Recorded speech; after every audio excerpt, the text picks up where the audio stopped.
શું નામ આપ્યું?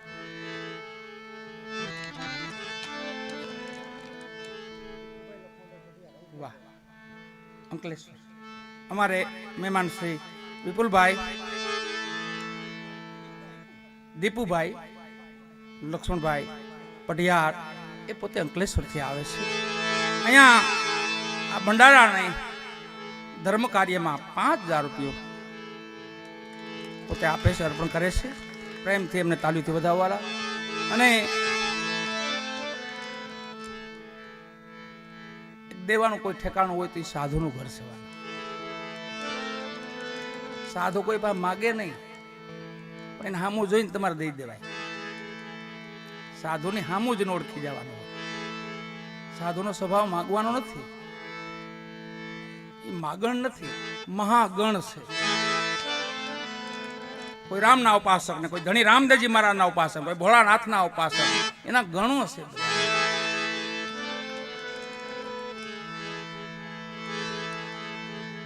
એટલે આજનો અમારા મહેશગીરી બાપુ ખૂબ હૃદયનો ભાવ જેનો, અને શંભુગીરી બાપુનું ભજન છે. આ ભજન શંભુગીરી બાપુનું છે, ઉજાગર થયું. એક હજી એક અમારે ગજાનંદની પ્રાર્થના કરવી મહેશગીરી બાપુ હાટું, પણ 4 ભજન રામાપીર બાપાના બાપુ હાટું ગાય અને પછી એક તમારું ભજન પછી લઈ દઈશ.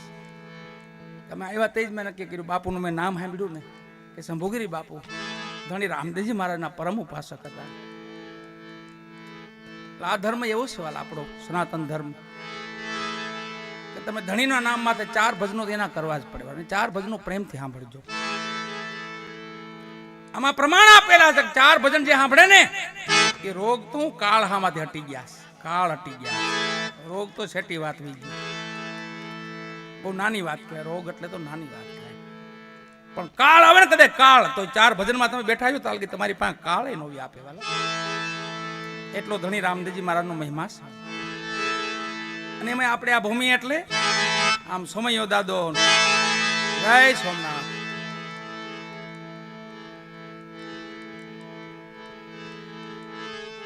મોક્ષ પીપળો, આપણે ક્યાંય જવાની જરૂર નથી. મોક્ષ અહીં નજીક છે. હાવ આ ભૂમિ જ એવી છે કે અહીંયા ભક્તો, સંતો, દાતારો, જતી સતી, સુરા, એની તો ધરા છે. આ ગામો ગામ જો ઇતિહાસ પીડા છે, ગામો ગામ. ધણી રામદેવજી મહારાજને 4 ભજનમાં યાદ કરી લઈ, પછી આગળ ઉપર આપણું જે મોજ. આજે શંભુગીરી બાપુને પૂર્ણ શ્રદ્ધાંજલિ દઈને જવાનું છે. આજે પૂર્ણ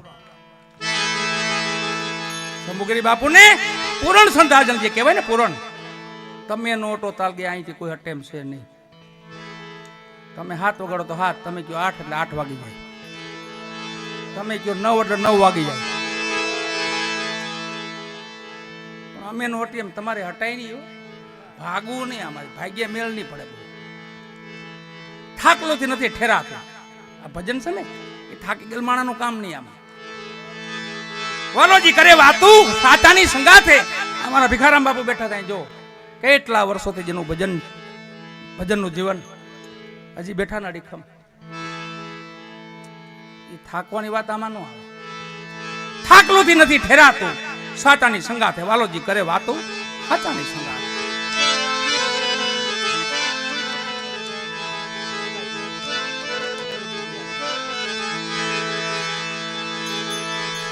ધણીજી રામદેવજી મહારાજ દ્વારકાથી ધણી પધાર્યા. અજમલ રાજાની ભક્તિ જોઈ વાલો પ્રસન્ન થયા. 12 વર્ષ કાશી વિશ્વનાથ મહાદેવની તપસ્યા કરી. આકાશવાણી થઈ, એ અજમલ માગો. પ્રભુ આપ તો અંતર્યામી છો, આપ તો જાણો છો મારા તન મનની બધી વાત સાચી. અજમલ, હું અજર અમર છું, હું જન્મ લેતો નથી, હું મરતો નથી, પણ મારું તમને વચન છે, તમે દ્વારકા જાઓ. દ્વારકાધીશને મારા વચનની યાદી અપાવજો, તમારી બધી મનોકામના પૂર્ણ થશે. આવ્યા અહીંયા માતા મિનલ દે 12 વર્ષના વાણા વાઈ ગયેલા. રાહ જોવે છે માં, અને અજમલ રાજાને આવતા જોઈ ખૂબ અરખાણા.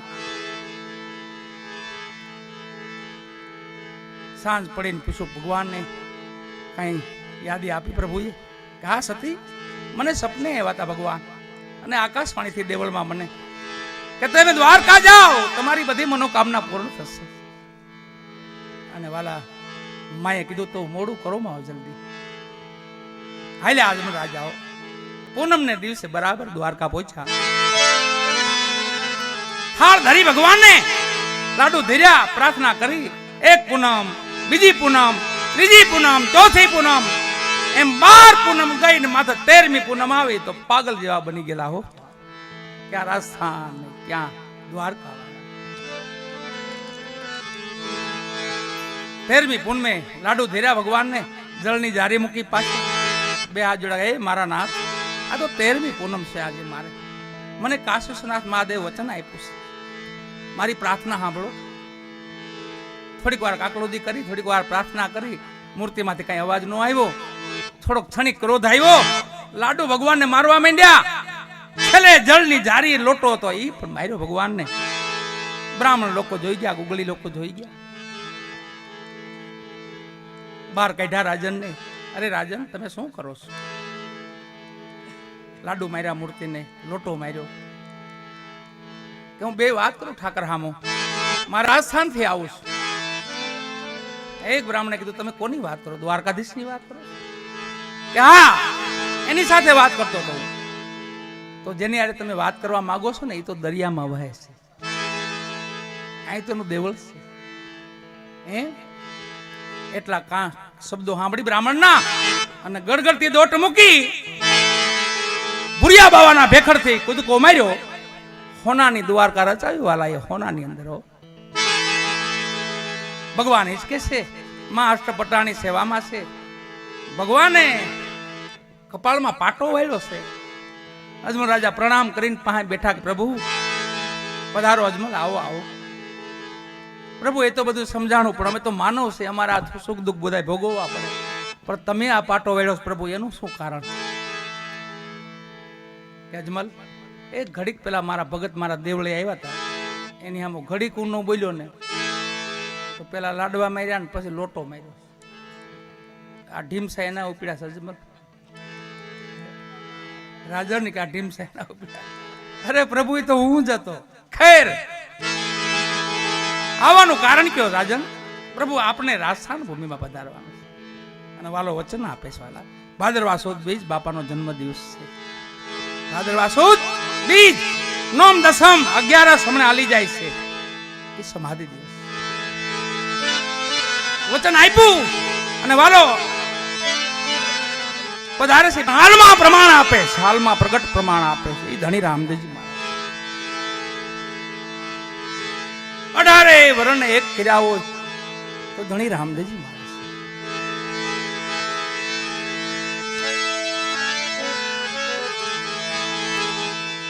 અનેક પ્રચાર, અનેક પ્રમાણ.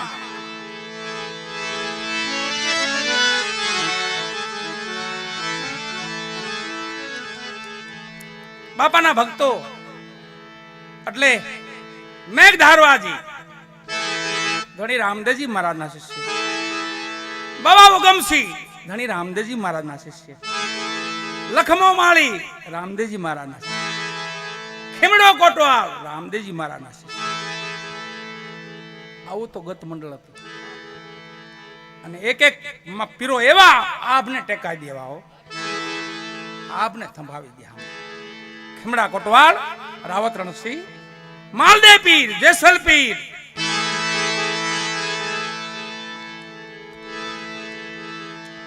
હાલમાં આપણે પોકરણગઢ જઈએ ને તો જે તળાવ છે ને, તળાવ તમે જોવો છો ને, તળાવ એ લખમા માળીએ ખોદેલું તળાવ છે.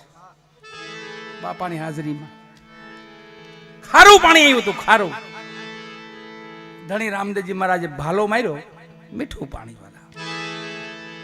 રામા તળાવ છે ને, જે રામા સરોવર લખમા માળીનું છે. ધણી રામદેવજી મહારાજના શિષ્ય હતા લખમો માળી. ઘણી વાણી છે એમની. વેલાના વછુટ્યા ભવે ભેળા નહીં થાય, એ લખમો માળી. ફરતા ફરતા ફરતા પોતે કાશ્મીર જાય છે. અને કાશ્મીરના રાજા એને ખબર પડી કે આપણા નગરમાં લખમો માળી આવ્યા છે, રામદેવ પીર બાપાના પરમ ભગત છે, એ તો પ્રમાણ આપે છે. લખમા માળીને સભામાં બોલાવ્યા. સભામાં કે તમારા ધણી રામદેવજી મહારાજમાં જો એટલી બધી પીરાય હોય તો આપો પ્રમાણ. અહીંયા પેલા પ્રમાણ દેવાતા વાલા. ભક્તિનું નામ પડતું ને ભક્તિ કરે છે તો પેલા પ્રમાણ માંગતા. પ્રમાણ આપો પછી ભક્તિ સાચી. અત્યારે એવી દયા થઈ ગઈ, રામ કોઈ પ્રમાણ માંગતું હોય. કેવી કૃપા. હું ભક્તિ ગઢી થઈ ગઈ છે. અહીંયા આવીને ભક્તિ ગઢી થઈ ગઈ. વિશ્વાસની ભક્તિ આવી ગઈ. સબરીબાઈ પાસે હતી ને કે આજની તો કાલ મારો રામ આવશે તો પાકું છે. આજની તો કાલ મારો રામ આવશે, આજની તો કાલ. એવી વિશ્વાસની ભક્તિ આપણી ગુજરાતની ભક્તિ એટલે ગઢી ભક્તિ. કે પેલા તો આશે બાપુ 100 વર્ષ પેલા પ્રમાણ દેવા પડતા. ભક્તિ જગા તો આપો પ્રમાણ. બાપા ખાલી ભક્તિ કરી પ્રમાણ નથી તો હાલો જેલમાં. ઘણાને પૂર્યા છે એ પ્રમાણ માટે જ પૂરતા. લખમાં મારીને કીધું પ્રમાણ આપો. ભગત છો તમે રામાપીર બાપાના? હા આપો પ્રમાણ. એક થાળની અંદર માથે અંચલો ઢાકેલો, અંદર રુધિર રાખેલો, રુધિર માઉસ, અને પાણીનું મોટું કોડિયું ભરેલું, એની અંદર વાટ રાખેલી કે પ્રમાણ આપો. આમાં પાણી છે, આમાં અખાસ છે, એનું પ્રમાણ આપો.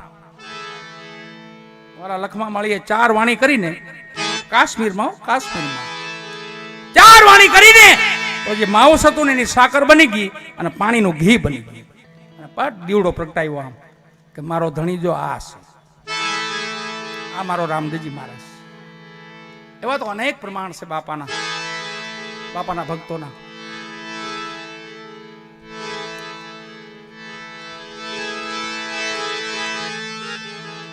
હજી એક બાપાની આર્ટિકલ લઈ, ત્યારબાદ એક વાણી પાછી બાપાની ગાય. અને બાપા એટલો મહિમા છે આમ તો નિજાર ધર્મનો તો વાણી પણ એટલી છે, પણ આ માલ એવો છે અને લેનાર જોઈએ. આ ઝવેરાતની બજાર છે, સમજાણું?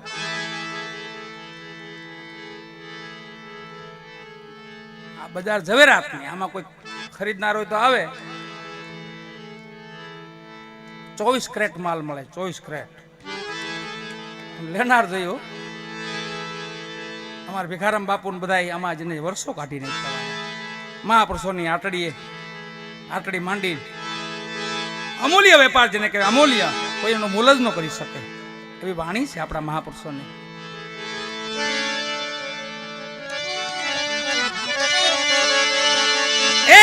હજી એકવાર બાપાને યાદ કરી. આજે તો એમાં મારે શંભુગીરી બાપુ જેને 40-45 વર્ષ લગી બાપાની સેવા પૂજન કર્યું છે, એટલે ભજન તો વાલા એનું છે, પણ આપણે તો બધા મળી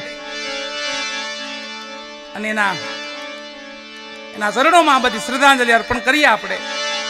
બાકી ભજન તો શંભુગીરી બાપુ કરી ગયા છે.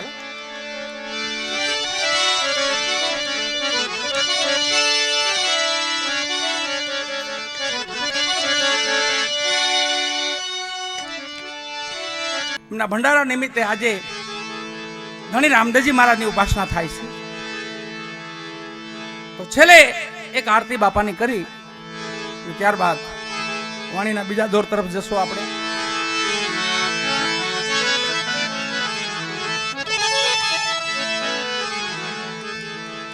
અનેક પરચા બાપાના, અનેક પ્રમાણ.